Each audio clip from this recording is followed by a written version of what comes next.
We're at the Taste of Mexico. This is the third annual celebration, and this year we've got a mezcal celebration here where we're sharing one of the great drinks of Mexico.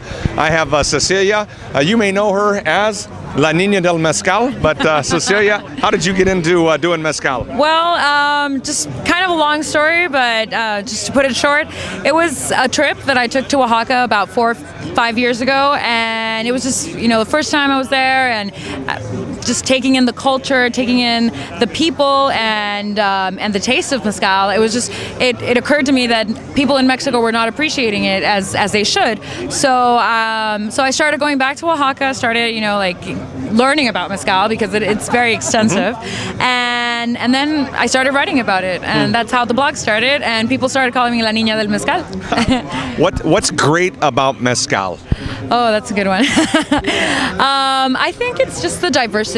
For me, it's always learning something new, and always, you're always trying, always meeting new people, always tasting different flavors, always discovering things. And that's for me, it's the best part of my life.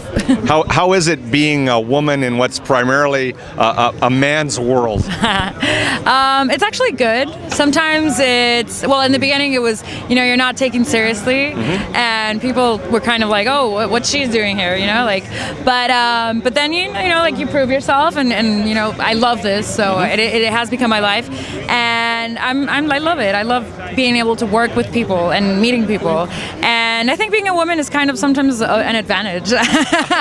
It's easier to get close to people and kind of just be like, hey, look, this is my mezcal, and people will listen to you. Great. Yeah. Great. Well, I've been out to where they make La Nina del Mezcal. What do you have new here to show us tonight?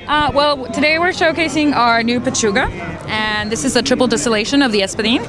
And once it goes into the pot again, after being twice distilled, we add a mixture of fruit of the season, and this was distilled in August. So pretty much we're using apples, cinnamon, tejocotes, and raisins, prunes, ciruelas. So this is like kind of what if you would imagine a Mexican ponche for Christmas. And so this is like all the flavors all the aromas that you get in the beginning is this. And then on top of the still, on the campana, which is what we call it, we hang a chicken breast or a turkey breast in this case. And that gives it balance. Once it's triple distilled, it gives it a little balance, and you actually have a little like kind of meaty flavor in the end. Is that what this is? Yeah.